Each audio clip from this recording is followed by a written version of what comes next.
Hey everybody, in this lesson I'm going to break down some of Wes Montgomery's most famous techniques and give you a way to get into them to get more of that Wes Montgomery vibe into your playing.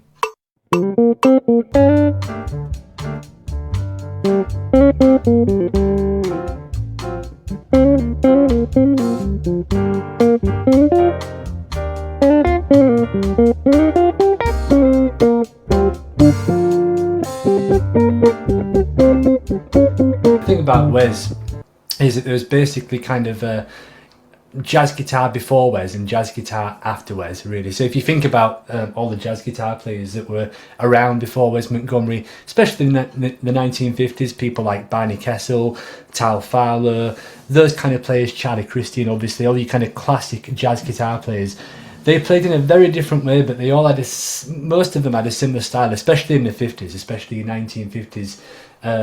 Bebop players, really. There were lots of people that imitated Tal Fowler, but Wes Montgomery had his own kind of thing, really, and it really set him apart, and it really set kind of put jazz guitar on the roadmap in one sense.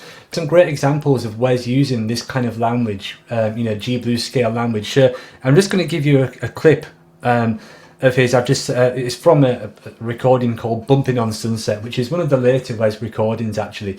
So I'm just going to kind of give you a quick preview of this now.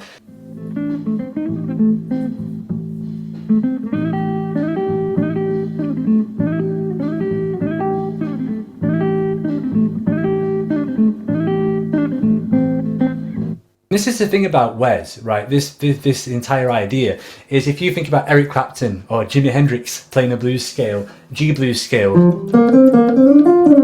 they will play kind of, and that's great. That's a great sound. I like those guys, and that is the flat 5, like that. But Wes tends to play those notes right here, and on this example. I'm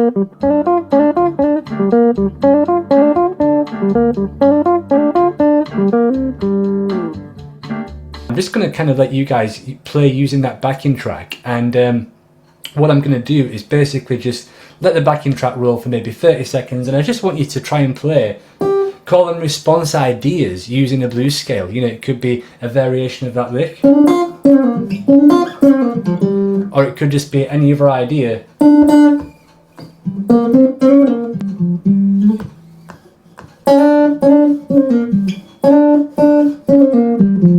And you'll find, like it says on the PDF, if you're used to bending strings, that's probably not going to cut it if you wanted to go for a Wes vibe. He's more about slides and kind of things like that, sliding into flat 5s.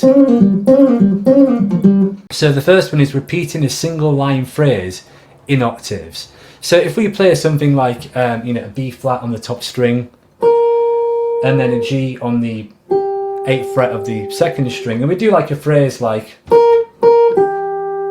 that, it's a good idea to see if you can repeat the phrase. So, and the last thing that I've got written out, just to kind of cover everything there, is using a triplet rhythm. And this sounds really cool. You hear Wes do this on things like Yesterdays, on his earliest record, with the one with the I think it was called the New Dynamic Sound. When you hear Wes play off a triplet rhythm,